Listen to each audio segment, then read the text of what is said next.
Well, good morning, TLC, and welcome back to the back porch. Hope you're able to join us for worship services this weekend. If you weren't, check them out online at tlc.org or on our TLC app. Well, today we're actually going to be in the passage we looked at this past weekend, Acts chapter 19. Great story. Paul's been teaching in Ephesus, and a silversmith named Demetrius starts a riot because he fears that Christianity will endanger his business of selling souvenir idols to tourists.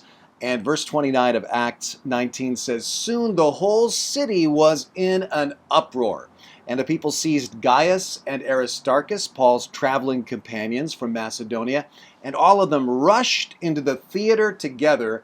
And Paul also wanted to appear before the crowd, but the disciples wouldn't let him." Now, here's a fascinating fact. Luke points out that some of the highest government officials who were friends of Paul also sent him a message begging him not to venture into the theater. And the phrase that's translated in verse 31 in English as officials of the province is actually the term Asiarchs. And as I mentioned this last weekend, the Asiarchs were the leading men of the entire province of Asia Minor. They were members of the wealthiest, most prestigious families. To be an Asiarch, you had to be a current or a former holder of an important office in one of the leading cities. And they were also the group responsible, get this, for electing the high priest of the temple of Caesar every year. And the high priest also came from their ranks.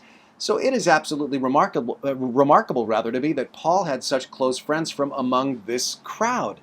And then the head city clerk, who would have been among those Asiarchs, gets up to calm down the crowd, and he points out Paul has not really blasphemed Artemis. He's not urged destruction of her temple.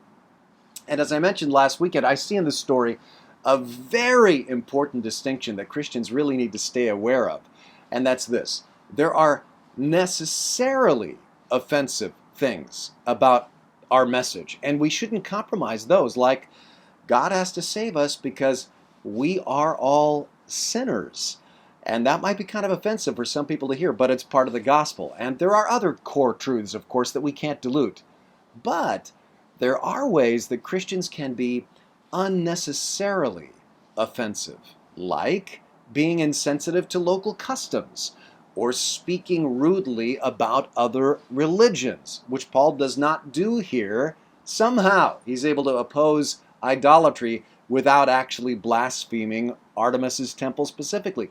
And Christians have even been violent in the past as they opposed perceived enemies of the faith. So we need to steer clear of unnecessary offense. Paul apparently does not cross that line here in Ephesus, and he actually made friends with these Asiarchs who were politicians with whom he did not entirely agree.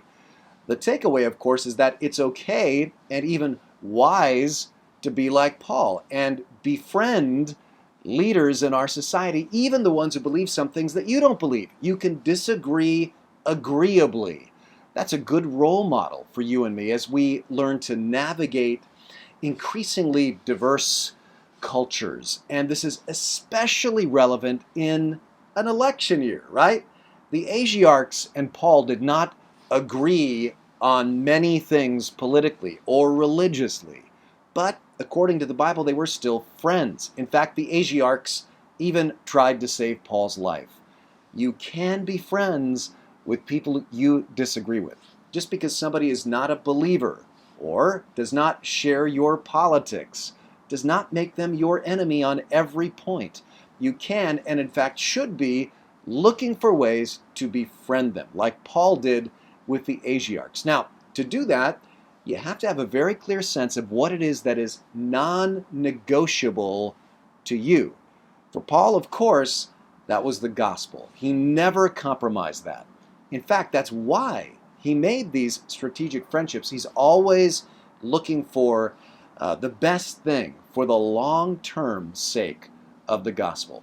So here's a prayer I'd like to suggest for you today. Say something like this: Lord, help me not to be unnecessarily offensive in my witness. Help me bridge the gap culturally with people with whom I may not always agree.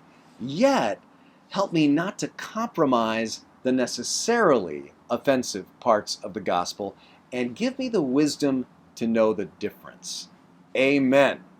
Hey, have a great day, and Lord willing, we will see you tomorrow on Election Day.